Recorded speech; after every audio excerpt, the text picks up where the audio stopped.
You do not win air wars with slow, ugly bombers. For decades, that was the rule everyone accepted. Fighter pilots knew it. Air planners believed it. And Germany built an entire doctrine around it. Speed and agility decided the sky. Sleek interceptors hunted lumbering bombers. The bomber, everyone agreed, was prey. German fighter pilots even had a nickname for the American heavy bombers they saw in intelligence photos. Flying boxes. Ugly. Obsolete. Targets.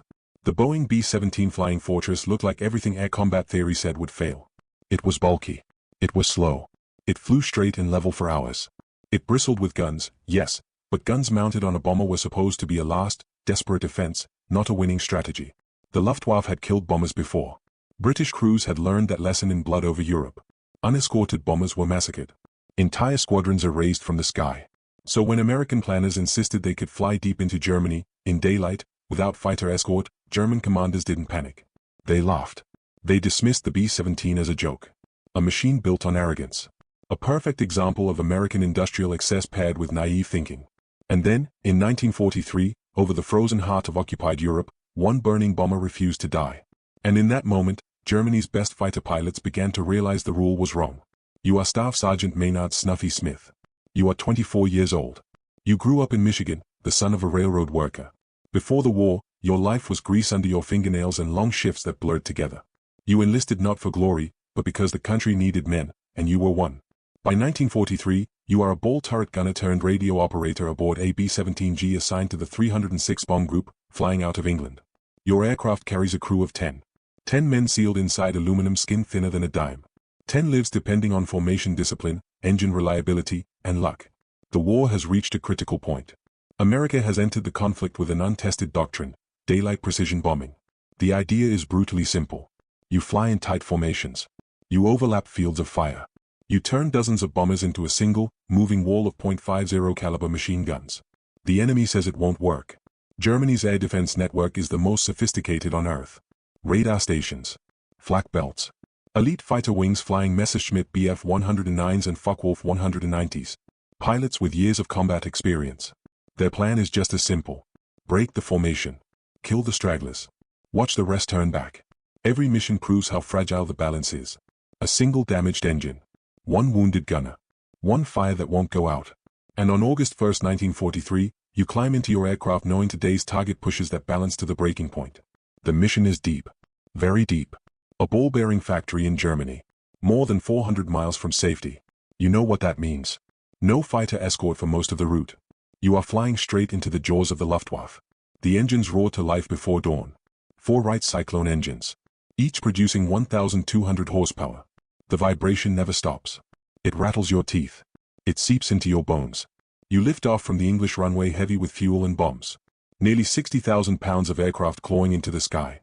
Altitude builds slowly. 10,000 feet. 15. 20. By the time you cross the coast, you are at 25,000 feet. The temperature inside the fuselage drops to -40 degrees Fahrenheit. Your breath freezes on your oxygen mask. Frost forms on exposed metal. Formation tightens. Wingtip to wingtip. Less than 50 feet apart. You do not fly alone. You fly as part of a machine. Then the first black puffs appear. Flak. High explosive shells burst at your altitude, throwing jagged steel shards in every direction. Each explosion is timed. Calculated.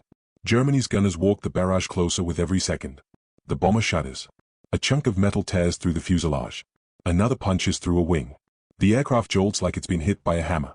You smell it before you see it. Smoke. A German shell has ruptured the oxygen system.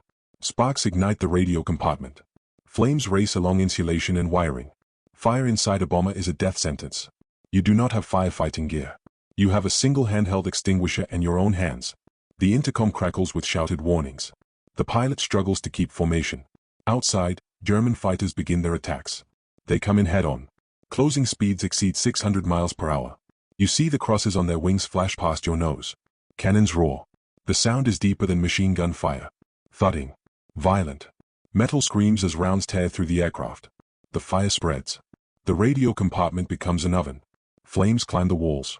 Smoke fills your lungs. You rip off your oxygen mask. You grab the extinguisher. White foam sprays uselessly against fuel-fed flames. The extinguisher empties. The fire keeps burning.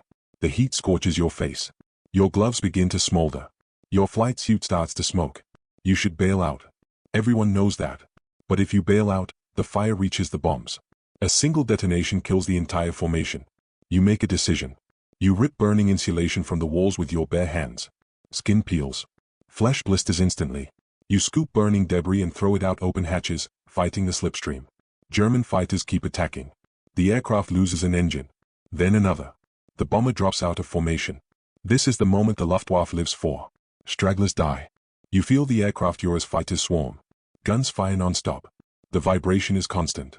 Rounds punch holes inches from your head. The fire flares again. You beat it down with your hands. You use your body to smother it.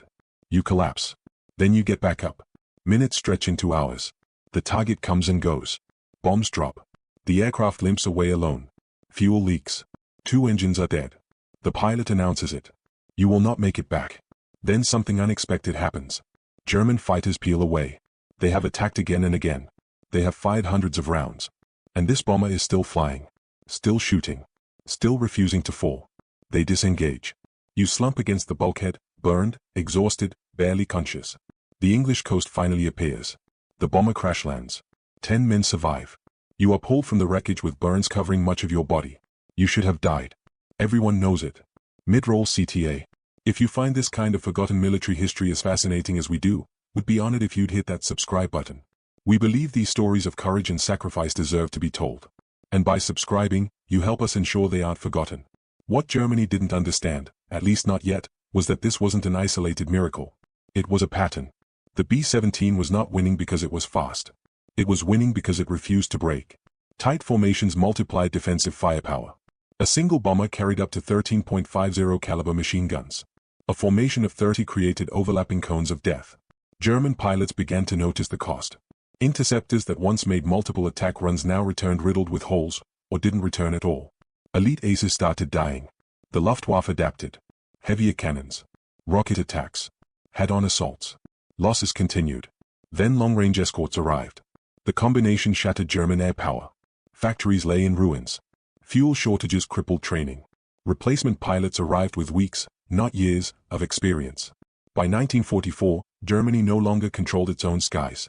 The joke bomber had humiliated the world's most experienced fighter force. Staff Sergeant Maynard Smith survived the war. He received the Medal of Honor for his actions that day. He was 24 years old when he earned it. Many of his crewmates did not live to see peace. They were farm boys. Factory workers. Clerks. Average men sealed inside extraordinary machines. Today, only fragments of their aircraft remain in museums. Bent aluminum. Scarred metal. But their story matters now more than ever. Because it reminds you that arrogance fails. That discipline endures. That underdogs can win when they refuse to quit. If this story moved you, please hit that like button. Every click tells the algorithm this piece of history is worth remembering. We're dedicated to rescuing these forgotten stories from the archives. If you want to join us on this mission, please subscribe and turn on notifications. Where are you watching from? Drop a comment with your city or state, and tell us if someone in your family served. Thank you for ensuring that Staff Sergeant Maynard Smith and the thousands of men who flew the B-17 Flying Fortress do not disappear into silence. They deserve to be remembered.